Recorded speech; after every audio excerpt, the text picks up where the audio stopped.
Hey, what's up guys? Welcome back to the channel. Today we're going to be showcasing off the Crusader, all of the angelic legendary powers, the new white items, the sanctified items. Let's go ahead and show off all of the different powers and kind of what they do. So starting right off, let's go start with one of these that has a bonus to Blessed Hammer. Now just as a heads up, you can do the sanctified powers on any weapon. It doesn't have to be these in particular. This is just a question that I kept on getting asked. So I'm just going to go mention it in like pretty much all the videos going forward. You can equip these on shields, you can equip them on amulets. You just get 1 out of 3 of these random rolls on the item.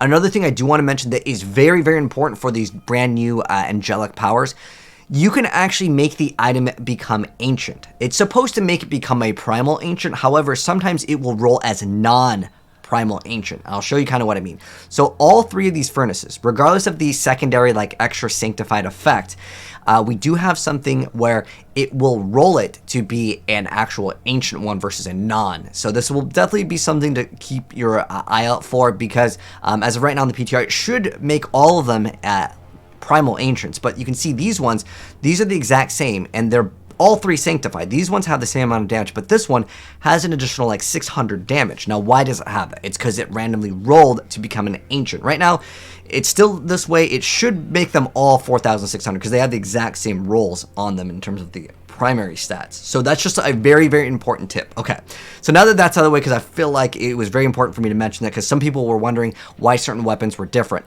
and that's just kind of the way it is.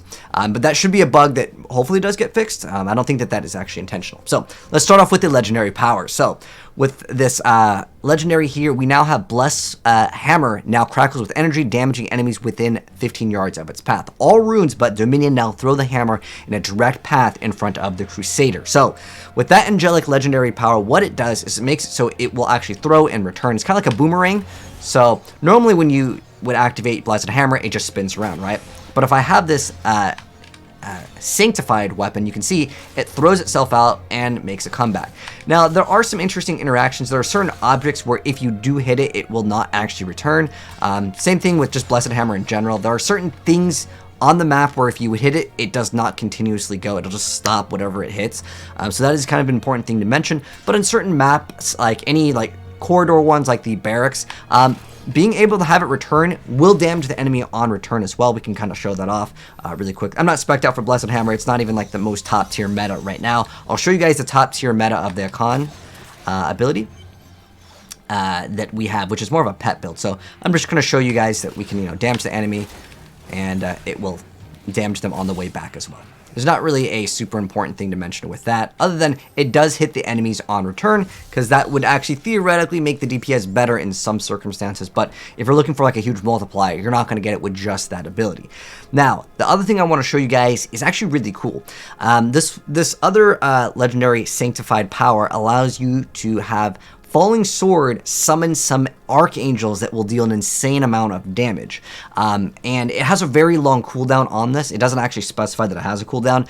What happens is these angels will come down. However, they actually don't do that much damage after they use one of their abilities, and that is going to be Heaven's Fury. So we'll go ahead and throw on Falling Sword. It doesn't really matter which rune we have, really, but we'll just go throw this one on. And if you're wondering, if you run the item that can give you multiple like uses of Falling Sword, it does not summon more Archangels. I tested that out, unfortunately. Yeah, it doesn't work that way. So we'll go ahead and kill some enemies over here, and you guys can see how this one looks.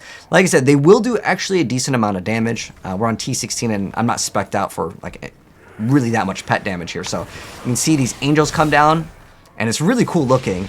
And this beam, you can see, it does, we're dealing billions in the damage. But after that, you can see there's a long cooldown. They only last for a few seconds here. They don't last forever. I feel like they should last forever, but you can see that the damage that they're dealing, compared to the giant beam that comes down initially, it's really not that great. So let's go ahead and go back to town, and I'll show you guys the actual build that you more than likely care about. But the whole purpose of this video is not like build guides, but it's to show you guys the brand new power. So we'll go ahead and equip this one. So what it is, it's a pet build.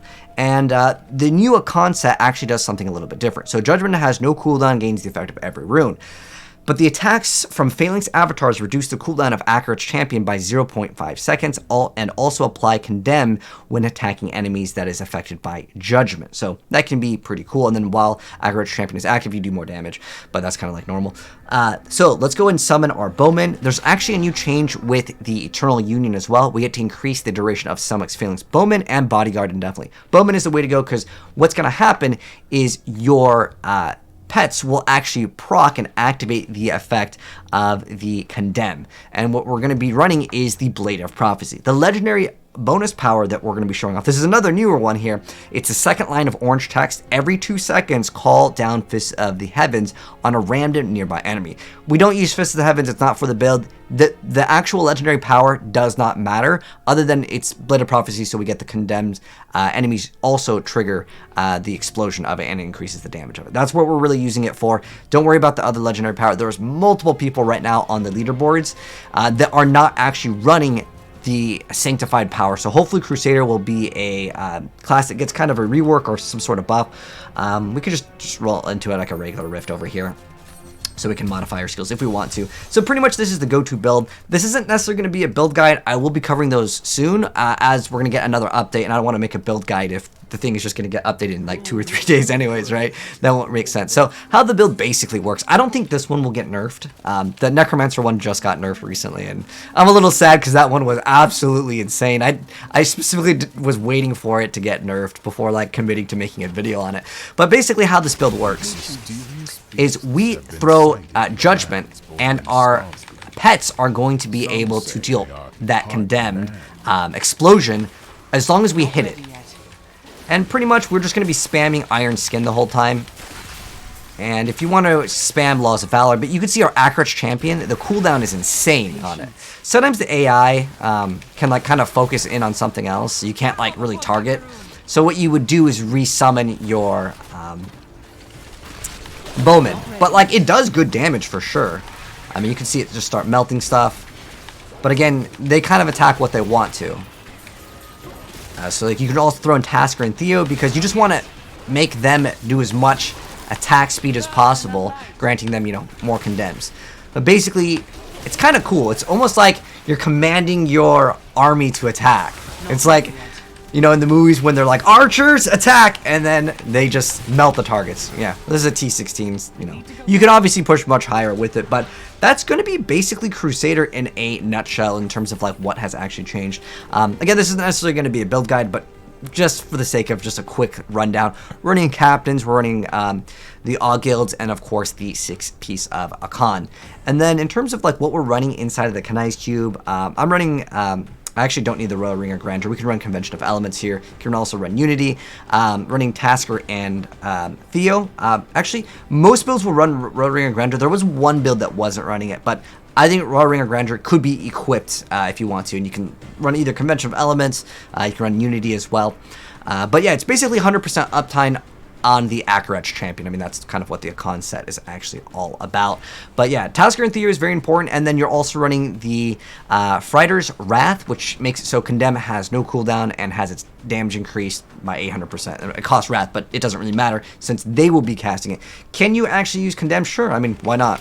You can use it, but for the most part it's going to be a pet build, so you will be using Enforcer as of right now. That's basically what's on, like pretty much everyone's running the same build. Yeah, it's basically this is like the meta. This is what is on the top. But anyways, that's going to be the Crusader and the Angelic legendary sanctified power. So let me know, guys, what you think of the brand new Crusader. Do you guys like it? I think it's really cool. It definitely opens up the doors for another build, but like I mentioned before, so many people, like this guy's running Blessed Hammer on his thing. We need to have these sanctified powers actually be more useful, as like I said, there's so many people on the leaderboard that don't run it, because right now the Akkhan build, it's new, and that's what people basically want to actually run. But anyways, thanks for tuning in, guys. If you guys enjoyed the video, drop a like on it. If you're new here and you want to see more Diablo builds in the future, as of course we're getting an update hopefully pretty soon for the PTR, I'll cover in more depth full build guides once we get like the next sort of patch here. But anyways, take care, guys, and I'll see you guys in the next video. I'm out. Peace.